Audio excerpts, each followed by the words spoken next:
तफसीली जायजे में हम एक बहुत ही अहम मौजू पर बात करने वाले हैं। हम 6 मई 2026 की एक ऐसी तफसीली रिपोर्ट का बिल्कुल गैर जानिबदाराना जायजा लेंगे जिसने आलमी सियासत में हलचल मचा दी है। हम अमेरिका, इसराइल, ईरान और चीन के दरमियान तेज़ी से बदलती हुई फौजी, मुआशी और सिफारती सूरत हाल को समझने की कोशिश करेंगे। देखिए, ये मामलात काफ़ी पेचीदा हैं, लेकिन हमारा मकसद आज यही है कि इन हक़ाइक़ को बिल्कुल सीधे और आसान अल्फाज में आपके सामने रखा जाए। तो चलिए सीधा इसकी गहराई में चलते हैं। आगे बढ़ने से पहले ज़रा जल्दी से देख लेते हैं कि आज हम किन पहलुओं पर बात करेंगे। हम आबनाए हुर्मुज़ के तनाज़े, ईरान और चीन के बढ़ते माशी गुटजोड़, आलमी तेल की कीमतों पर पड़ने वाले असरात, अक़वाम मुत्तहिदा में सिफारती खींचातानी, एटमी प्रोग्राम्स पर उठने वाले सवालात और अमेरिकी अवाम की बदलती हुई राय को बारी बारी कवर करेंगे। पहला हिस्सा, आबनाए हुर्मुज़ का तनाज़ा। क्या वाकई यहाँ कोई फ़ौजी शामात हो चुकी है? आइए देखते हैं। तो सबसे पहले बात करते हैं ऑपरेशन फ्रीडम प्रोजेक्ट की। रिपोर्ट के मुताबिक ये अमेरिकी सदर ट्रंप का एक बड़ा मंसूबा था जिसका मकसद ताकत के जोर पर आबनाई हुर्मस को खुलवाना था। दलील ये दी गई कि वहाँ जो जहाज़ फंसे हुए हैं उनके अमले का तेल और खुराक ख़त्म हो रही है, तो वही इंसानी हमदर्दी के नाते उन्हें निकालना बहुत ज़रूरी है। लेकिन ज़राए बताते हैं कि ये ऑपरेशन नाकाम हो गया है। क्यों? क्योंकि ईरानी अफवाज ने वार्निंग शॉट्स, ड्रोन्स और मिसाइलों का इस्तेमाल करके रास्ता बिल्कुल ब्लॉक कर दिया और किसी को गुजरने नहीं दिया।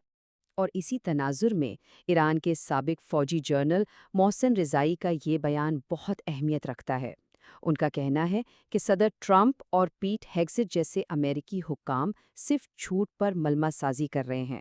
वो अपने ख्वाबों और नज़रियात को फतह के तौर पर पेश करते हैं, लेकिन हकीकत में वो ईरान के हाथों बुरी तरह नाकाम हो चुके हैं।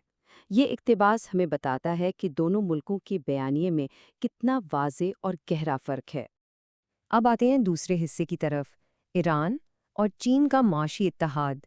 एक तरह से ये मशरिक की तरफ वाज़े झुकाव है। 400 अरब डॉलर? जरा इस नंबर पर गौर करें। ये कोई मामूली लेन देन नहीं है। जराए के मुताबिक चीन ने ईरान में 400 अरब डॉलर से ज़्यादा की सरमायाकारी की है। इतनी बड़ी रकम का सीधा सा मतलब ये है कि इन दोनों ममालिक ने अपने दो तरफा ताल्लुकात की बुनियादों को इंतहाई मजबूत कर लिया है, और इसी मुआशी सहारे ने ईरान पर अमरीकी पाबंदियों के असर को काफ़ी हद तक कमज़ोर कर दिया है। वॉल स्ट्रीट जर्नल की रिपोर्ट्स का हवाला देते हुए ज़राए बताते हैं कि 13 अप्रैल को शुरू होने वाली नाकाबंदी के बावजूद तिजारत रुकी नहीं है, मुतबादिल रास्तों से काम चल रहा है। ईरान का तेल मुसलसल चीन की तरफ जा रहा है और बदले में चीन से खुराक और दीगर ज़रूरी अशिया ईरान पहुंच रही हैं। और सबसे अहम बात, ड्रोन्स और मिसाइलों में इस्तेमाल होने वाले पुर्जों की तरसील भी बाकायदगी से जारी है। ये चीज़ वाज़े करती है कि आज के दौर में माशी पाबंदियां किस तरह आलमी ब्लॉक्स को नई शक्ल दे रही हैं। तीसरा हिस्सा, आलमी तेल की मंडी पर असरात और आम आदमी की जेब पर पड़ने वाला बोझ। यहाँ एक बहुत ही दिलचस्प तकाबुल देखते हैं। एक तरफ हम देख रहे हैं कि जंग शुरू होने से पहले के मुकाबले में अमेरिका में पेट्रोल की कीमतों में 50% तक इजाफा हो चुका है और कीमतें $4.5 फी गैलन से ऊपर जा चुकी हैं। और दूसरी तरफ अमेरिकी वजीर खारजा मार्को रूबियो की वो वार्निंग याद करें जिसमें उन्होंने कहा था कि अगर ईरान एटम बम बना लेता है और आबनाए हुर्मुज़ को बंद करता है तो कीमत $9 तक पहुंच जाएगी। लेकिन रिपोर्ट ने इस बात पर खास जोर दिया है कि ईरान ने एटम बम के बगैर ही आबनाए हुर्मुज़ को बंद कर दिया और कीमतें पहले ही आसमान से बातें कर रही हैं। चौथा हिस्सा, अक़वाम मुत्तहिदा में जारी सफारती तसादुम और वीटो पावर की जंगें। सिफारती सतह पर दोहरे मेयार की एक ज़बरदस्त बहस छिड़ी हुई है। एक तरफ अमेरिका अक़वाम मुत्तहिदा और सलामती कौंसिल से ये मुतालबा कर रहा है कि वो ताकत का इस्तेमाल करके ईरान से आबनाए हुर्मुज़ खुलवाएं, लेकिन दूसरी तरफ ज़राए हमें अमरीकी तारीख़ याद दिलाते हैं कि माजी में खुद अमेरिका ने बैनुल-अक़वामी अदालतों और अक़वाम मुत्तहिदा के फ़ैसलों की कितनी मुखालफत की है। इसराइल के खिलाफ लाई गई करारदादों को बार बार वीटो किया है और अक़वाम मुत्तहिदा की फंडिंग तक रोकी है। यही तजाद आजकल सिफारती हलकों में गर्मा गर्म बहस का मौजू बना हुआ है। और इसी सिफारती खींचातानी का नतीजा ये निकला है कि सलामती कौंसिल में एक वाज़े तातुल पैदा हो गया है। अमरीका की जानिब से जो करारदाद पेश की गई जिसका मकसद ईरान पर दबाव डालना या हमले का जवाब पैदा करना था, उसे चीन और रूस मिल के वीटो कर रहे हैं। आलमी ताकतें इस वक्त बिल्कुल दो हिस्सों में बटी हुई नजर आ रही हैं। पांचवां हिस्सा, ایٹمی پروگرامز کے دعوے اور دو مختلف پروگرامز کی کہانی۔ یہ ایک ایسا موازنہ ہے جو عالمی سیاست کو سمجھنے کے لیے انتہائی اہم ہے۔ ایک طرف تو پوری دنیا کی نظریں اس بات پر ہیں کہ کسی بھی طرح ایران کو ایٹمی طاقت بننے سے روکا جائے، لیکن دوسری طرف کیا ہو رہا ہے؟ اب خود امریکہ کے اندر سے آوازیں اٹھ رہی ہیں۔ 24 سے زائد امریکی کانگریس کے ممبران نے باقاعدہ وزیر خارجہ کو خط لکھا ہے اور مطالبہ کیا ہے کہ اسرائیل کے اس خفیہ ایٹمی پروگرام کی بھی جانچ پڑتال ہونی چاہیے جو 1970 کی دہائی سے چل رہا ہے اور جس نے کبھی جوہری عدم پھیلاؤ یعنی NPT کے معاہدے پر دستخط ہی نہیں کیے۔ اب یہ مطالبہ اچانک نہیں آ گیا۔ رپورٹ میں اس کا تاریخی پس منظر بھی دیا گیا ہے۔ ماضی میں امریکی صدر جان ایف کینیڈی نے بھی اسرائیل کی جوہری تنصیبات کے معائنے کا مطالبہ کیا تھا اور آج کے کانگریس ممبران اسی تاریخی مثال کا حوالہ دے کر شفافیت کا تقاضا کر رہے ہیں۔